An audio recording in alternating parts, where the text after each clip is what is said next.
മറ്റൊരു പ്രധാനപ്പെട്ട വാർത്ത, ഓപ്പറേഷൻ നംഖോറിൽ പിടിച്ചെടുത്ത വാഹനം വിട്ടുകിട്ടാൻ ദുൽഖർ സൽമാൻ കസ്റ്റംസിന് അപേക്ഷ നൽകി.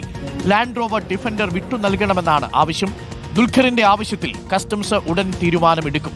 ഹൈക്കോടതിയുടെ നിർദ്ദേശപ്രകാരമാണ് ദുൽഖർ അപേക്ഷ നൽകിയത്. എസ് ശരണുണ്ട് കൂടുതൽ വിവരങ്ങളുമായി. ശരൺ, ഇപ്പോൾ അപേക്ഷ നൽകിയിരിക്കുകയാണ് ദുൽഖർ സൽമാൻ. നേരത്തെ അപേക്ഷ നൽകിയിരുന്നു. അപ്പോൾ ഒരു സമയം അനുവദിച്ചിരുന്നു കസ്റ്റംസിന്. കസ്റ്റംസ് ഇനി മറുപടി നൽകിയാൽ മാത്രമല്ലേ കോടതി ഇത് പരിഗണിക്കുകയുള്ളൂ. എന്താണ് ഇപ്പോൾ നമുക്ക് ലഭിക്കുന്ന വിവരം ശരൺ?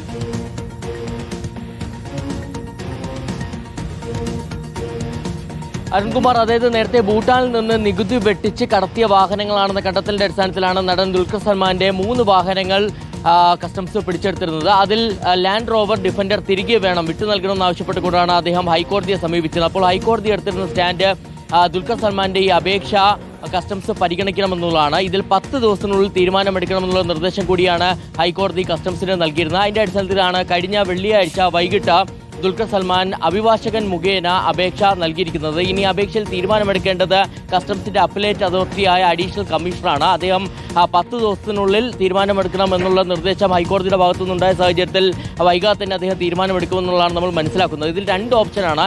ഒന്ന്, ദുൽഖർ സൽമാന് ബാങ്ക് ഗ്യാരണ്ടിയിൽ ഈ വാഹനം വിട്ടു നൽകാൻ കഴിയും. ഇനി അങ്ങനെ വിട്ടു നൽകുന്നില്ല എന്നുണ്ടെങ്കിൽ അത് രേഖാമൂലം, അതിന്റെ കാരണം എന്താണെന്നുള്ളത് കസ്റ്റംസ് ദുൽഖർ സൽമാനെ അറിയിക്കണമെന്നുള്ള നിർദ്ദേശം കൂടിയാണ് ഹൈക്കോടതിയുടെ ഭാഗത്തു നിന്ന് ഉണ്ടായിരിക്കുന്നത്. എന്തായാലും വൈകാതെ തന്നെ ഹൈക്കോടതി ഈ കേസ് പരിഗണിക്കും, ഹർജി പരിഗണിക്കും. അപ്പോൾ കസ്റ്റംസ് നിലപാട് വ്യക്തമാക്കുമെന്നുള്ളതാണ് നമ്മൾ മനസ്സിലാക്കുന്നത്. താങ്ക് യു ശരണാണ് വിവരങ്ങൾ നൽകിയത്.